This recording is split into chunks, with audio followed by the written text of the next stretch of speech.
Hello friends, welcome back to my channel. आज हम सुधा कल्पम के बारे में जानेंगे कि सुधा कल्पम का प्रयोग हम लोग कैसे करते हैं, उसके पर्याय और इसका प्रयोग हम लोग किस में करते हैं और इसकी तीक्ष्णता के बारे में जानेंगे। ठीक है, इसका वर्णन जो होता है ना, चरक संहिता के कल्प स्थान अध्याय 10 में इसका वर्णन किया गया है। सबसे पहले हम जानेंगे कि सुधा को जो होता है ना, हम लोग अनेक नामों से जानते हैं, जिसको हम लोग पर्याय बोलते हैं। सबसे पहले हम लोग सुधा के पर्याय के बारे में जानते हैं। सुधा को हम लोग स्नुई नाम से भी जानते हैं। तो यहाँ पे हम बता रहे हैं कि स्नुई का पर्याय क्या होता है। ज़्यादातर लोग जो होता है ना, स्नुई के बारे में ज़्यादातर लोगों ने सुना होगा कि स्नुई जो होता है ना, तीक्ष्ण विरेचना नाम होता है। सारे चरक ने बताया है कि स्नुई जो होता है ना, तीक्ष्ण विरेचना नाम होता है। मतलब स्नुई का प्रयोग हम लोग तीक्ष्ण विरेचन अगर हमें कराना होता है तो हम लोग स्नुई का प्रयोग करते हैं। इसके अलावा हम लोग जानते हैं कि जो तीव्रित होता है वो सुख विरेचना नाम होता है, जबकि जो चतुरंगुल होता है वो मृदु विरेचना नाम होता है। ठीक है, ऐसे ही हम लोग स्नुई के बारे में आज पढ़ेंगे। हालांकि मैंने चतुरंगुल के ऊपर और तीव्रित के ऊपर वीडियो बना दी है। अगर आप उस वीडियो को देखना चाहते हैं तो आप प्लेलिस्ट में जा कर के देवसी चैनल पे जा कर के आप उस वीडियो को देख सकते हैं आसानी से। तो अब हम सबसे पहले स्नुई के पर्याय के बारे में पढ़ेंगे कि स्नुई के कौन कौन से पर्याय होते हैं।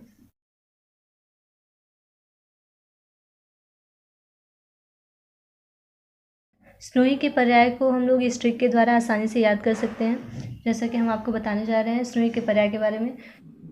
This is also very important trick. स्नुई के पर्याय। सुनो सुधा नंदी को गुड़ दो। मतलब सुनो सुधा नंदी को गुड़ के द्वारा हम लोग स्नुई के पर्याय याद रख सकते हैं। जैसे कि हम देख सकते हैं कि सुनो के सु से स्नुक हो जाएगा और न से निस्त्री सपत्रक। मतलब सुनो के सु से स्नुक हो जाएगा, न से निस्त्री सपत्रक हो जाएगा। सुधा से सुधा ही लेंगे, नंदी से नंदा लेंगे और गुड़ से गुड़ लेंगे। मतलब स्नुक, निसित्र, सपत्रक, सुधा, नंदा और गुड़, ये जो होते हैं ना स्नुई के पर्याय होते हैं। अब हम पढ़ेंगे कि स्नुई का प्रयोग जो होता है ना, हम लोग अगर स्नुई का प्रयोग विरेचन कराने के लिए करते हैं तो हम कब कब कर सकते हैं, किस किस बीमारियों में जो होता है ना, हम लोग स्नुई का प्रयोग करके विरेचन करा सकते हैं। अब हम स्नुई के प्रयोग के बारे में पढ़ने जा रहे हैं कि स्नुई का प्रयोग जो होता है ना, हम लोग कब कर सकते हैं विरेचन कराने के लिए। अगर कोई पांडु रोग से पीड़ित हो, या फिर उदर रोग से पीड़ित हो, या फिर अगर गुल्म रोग है उससे, या फिर कुष्ठ रोग से पीड़ित हो, या फिर अगर दूसरी विध से भी पीड़ित हो तो हम लोग स्नुई का प्रयोग करते हैं। या फिर शोथ रोग हो, मधुमेह हो, या फिर कोई मनुष्य मानसिक रोग से पीड़ित है तो भी हम लोग स्नुई का प्रयोग करके जो होता है ना, हम लोग विरेचन करा सकते हैं। स्नुई के प्रयोग स्थल को याद करने का ट्रिक यूके डीएसपी पबजी। स्नुई तीक्ष्ण विरेचना नाम के बारे में मैंने आपको पहले ही बता दिया कि जो स्नुई होता है उसके पास जो होता है ना, तीक्ष्णता का गुण होता है, जिसके द्वारा वो अगर हमें तीक्ष्ण विरेचन कराना होता है तो हम लोग स्नुई का प्रयोग कर सकते हैं।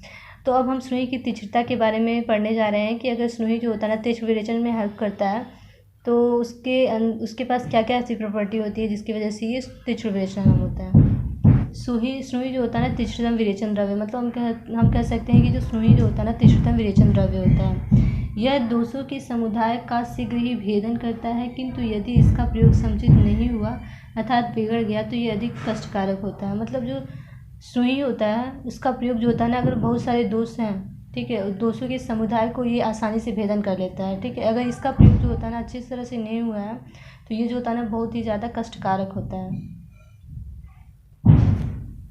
स्नुई की तीक्ष्णता गुण के कारण जो होता है ना, जो मृदु कोष्ठ वाले व्यक्ति होते हैं उसमें हम लोग स्नुई का प्रयोग नहीं करा सकते हैं अगर हमें विरेचन कराना होता है।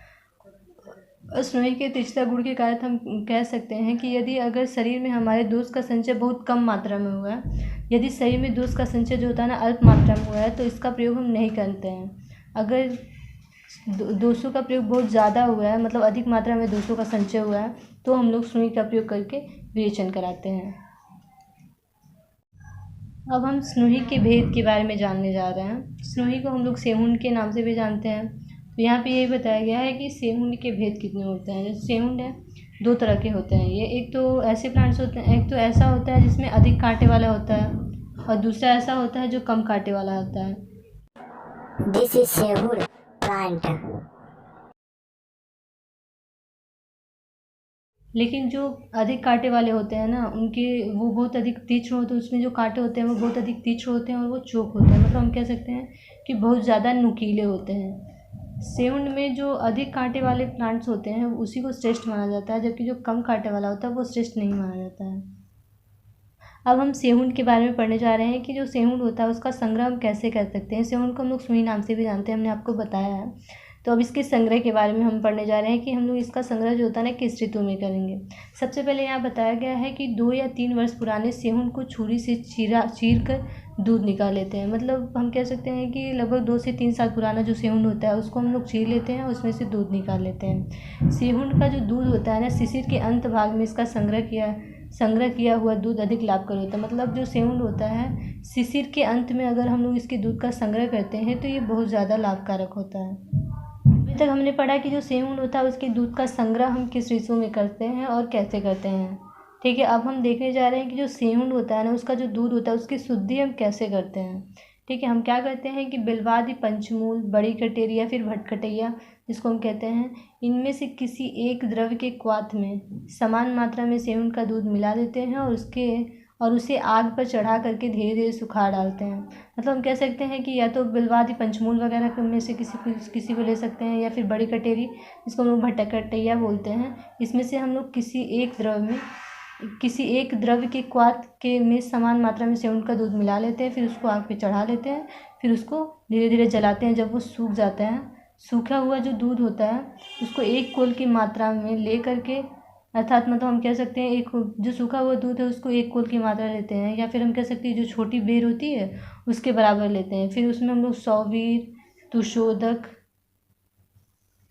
बेर का स्वरस, आंवला, सूरा, दही का पानी या फिर बिंजौरा नींबू के रस में घोल करके और उसको फिर हम लोग विरेचन कराने के लिए रोगी को देते हैं। इस तरह से जो सेहुन होता है सबसे पहले हम लोग उसको शिशिर के अंत में उसका संग्रह करते हैं, फिर दूध की शुद्धि करते हैं, फिर जो होता है ना हम लोग रोगी को विरेचन कराने के लिए उसका प्रयोग करते हैं। अब हम स्नोही के चूर्ण का प्रयोग जो होता है ना विरेचन कराने के लिए कैसे करते हैं इसके बारे में जानने जा रहे हैं। स्नोही के चूर्ण फॉर्म का प्रयोग करने के लिए सबसे पहले हम देखते हैं कि क्या करते हैं। सातला, स्वर्णछिड़ी की जड़, श्यामा आदि जो 9 औषधियाँ होती हैं जैसे कि सफ़ेद निशोध, काली निशोध, तम्रतास, तिलवक, सेहुन, सातला, शंखनी, दंती, द्रवंती, मतलब इन 9 में से सातला और सेहुन को छोड़ करके जो 7 औषधियाँ बची हैं, सफ़ेद निशोध, काली निशोध, तम्रतास, तिलवक और शंखनी, दंती, द्रवंती, ये जो 7 औषधियाँ हैं उनको हम लोग क्या करते हैं, उनका चूर्ण बना लेते हैं। फिर सेहुन के दूध के साथ जो होता है ना 7 दिन तक भावना देते हैं। मतलब ये जो 7 औषधियाँ हैं उनका हम लोग चूर्ण बना लेते हैं, और सेहुन का जो दूध होता है, सेहुन की जो दूध होता है उससे 7 दिन तक हमने भावना देते हैं। या फिर अगर ये 7 औषधियाँ नहीं मिलती हैं तो हम लोग कटुत्रिक मतलब सोंठ, पीपल और मरीच का प्रयोग करते हैं। इनमें से जो औषधियाँ मिल जाती हैं उन औषधियों का चूर्ण बना लेते हैं। मतलब ये जो 7 औषधियाँ हैं उनका या फिर हम लोग कटुत्रिका में से जो भी औषधियाँ हमें मिल सकें उन औषधियों का हम लोग चूर्ण बना लेते हैं। फिर सेहुन के दूध से जो होता है ना 7 दिन तक भावना देते हैं। भावित जो चूर्ण होता है उसको हम लोग छोटी बेर के बराबर मात्रा में लेते हैं। फिर उसे हम लोग घृत के साथ या फिर मांस रस के साथ उसका प्रयोग करके और रोगी को जिसे विरेचन कराना होता है उसे हम लोग पिलाते हैं, जिसके द्वारा जो होता है ना उसका आसानी से विरेचन हो जाता है। अब हम लोग स्नोही के लेह के प्रयोग के बारे में पढ़ने जा रहे हैं कि जो स्नोही होता है उसके लेह फॉर्म का प्रयोग हम लोग कैसे करते हैं, उसका निर्माण कैसे करते हैं। इसके लिए हम क्या करते हैं कि जो काली निशोथ होती है और सफ़ेद निशोथ होती हैं, इन दोनों को जो होता है ना इन दोनों के विधिवत बने हुए जो क्वाथ होते हैं उसमें हम लोग सेहुन का दूध, घृत, राब मिला लेते हैं, फिर उसे आग पे पका लेते हैं। ठीक है, और जो लेह बनता है उसका प्रयोग जो होता है ना उसको हम लोग मात्रापूर्वक ले करके मनुष्य को चढ़ाते हैं तो आसानी से विरेचन हो जाता है। अब हम लोग स्नोही के क्षीर का प्रयोग कैसे करते हैं इसके बारे में पढ़ने जा रहे हैं। जो स्नोही होता है मतलब सेहुन जिसको बोलते हैं, स्नोही के दूध को यूष या फिर मांसरस या फिर घृत में मिला करके विरेचनार्थ रोगी को देते हैं तो विरेचन आसानी से हो जाता है। मतलब स्नोही के क्षीर का प्रयोग हम कर सकते हैं, स्नोही का जो क्षीर होता है ना उसको यूस के साथ या फिर मांसरस के साथ या फिर घृत के साथ मिला करके विरेचन कराने के लिए रोगी को देते हैं तो आसानी से उसमें विरेचन हो जाता है। अब हम लोग स्नोही के विविध योग के बारे में पढ़ेंगे। अभी तक हम लोगों ने ये पढ़ा है कि स्नोही का जो दूध होता है उसको हम लोग संग्रह कैसे करते हैं, किस ऋतु में करते हैं, फिर स्नोही के चूर्ण का प्रयोग कैसे करते हैं हम लोग विरेचन कराने के लिए, स्नोही के लेह फॉर्म का प्रयोग कैसे करते हैं, और स्नोही के क्षीर का प्रयोग कैसे करते हैं। अब हम लोग स्नोई के कुछ योग के बारे में पढ़ेंगे। जैसे कि जो अमृतास होता है, अमृतास कल्प के समान ही सेहुन के दूध के कल्प।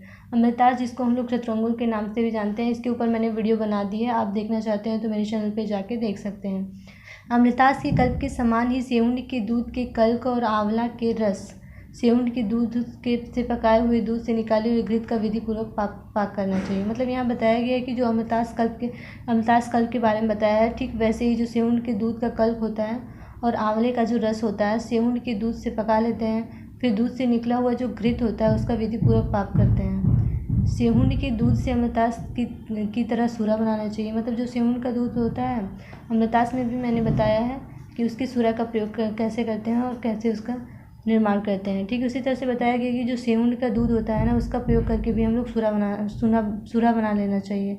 सेहुन के दूध से अमृतास की तरह घृत पाक भी करना चाहिए। मतलब इन चीज़ों का प्रयोग जो होता है ना, ठीक जैसे अमृतास में मैंने बताया, ठीक उसी तरह से स्नूही का प्रयोग करके हम लोग विधिपूर्वक घृत बना सकते हैं, सूरा बना सकते हैं और घृत पाक करके उसका प्रयोग हम लोग विरेचन कराने के लिए दे सकते हैं, जिसके द्वारा जो होता है ना, जो रोगी होता है उसमें आसानी से विरेचन हो जाता है।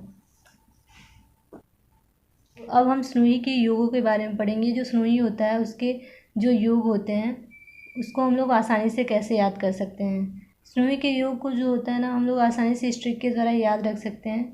जैसे कि यहाँ पे मैंने लिखा है, सासू माँ युवती अमन घर में सूरा पान कर रहे हैं, दोनों मगन है घर में। इसके द्वारा जो होता है ना, हम लोग स्नूही के सभी योगों को आसानी से याद रख सकते हैं। जैसे सासू माँ में सासू से 100 वीरक लेंगे। सवीरक के जो होता है ना 7 योग होते हैं। 1 स से 100 वीरक समझिए और 1 स से 7 योग समझिए। युवती से यू शादी को लेंगे। यू जो होता है ना उसके 3 योग होते हैं। और इसमें जो अमन दिया है, अमन के अ से अवलेह लेंगे, म से मांसरस लेंगे और न से नस लेंगे। ठीक है, इनके जो होते हैं ना 1-1 योग होते हैं।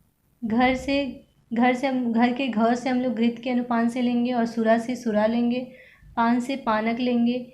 इसके भी जो होता है ना 1 ही योग होते हैं। जबकि जो मगन होता है, मगन के मुँह से मांस लेंगे। मतलब मुँह से हम लोग मांस से, जो शुष्क मत्स्य होता है उसके मांस से लेंगे। इसके जो होता है ना केवल 2 योग होते हैं। जबकि जो घ होता है, घर के घ से घृत से लेंगे, घ से घृत लेंगे। घृत के जो होता है ना 2 योग होते हैं। इस तरह से हम लोग ने स्नूही के सभी योग के बारे में जाना। स्नूही के बहुत सारे योग होते हैं जिसको हम लोग इसके द्वारा याद रख सकते हैं। जैसे कि मैंने आपको बताया है कि इस ट्रिक के द्वारा जो होता है ना, हम लोग स्नूही के सभी योग को बता सकते हैं कि किसके साथ कितने कितने योग होते हैं स्नूही के। जैसे 100 वीरक के मैंने बताया आपको, 100 वीरक का स्नूही के साथ जो होता है ना 7 योग होता है। यूज के साथ 3 योग होता है। अवलेह, मांस, रस, नस से घृत, सूरा, पानक के साथ 1-1 योग होता है। मांस के साथ 2 होता है, जबकि घृत के साथ भी 2 ही होता है।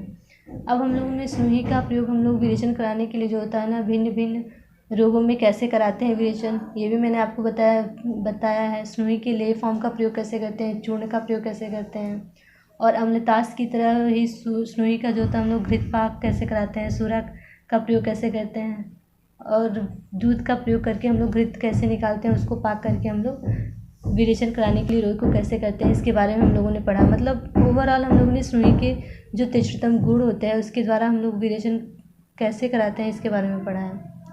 अगर आपको मेरी वीडियो अच्छी लगी हो तो लाइक करें, कमेंट करें और चैनल को सब्सक्राइब करना ना भूलें। Thank you.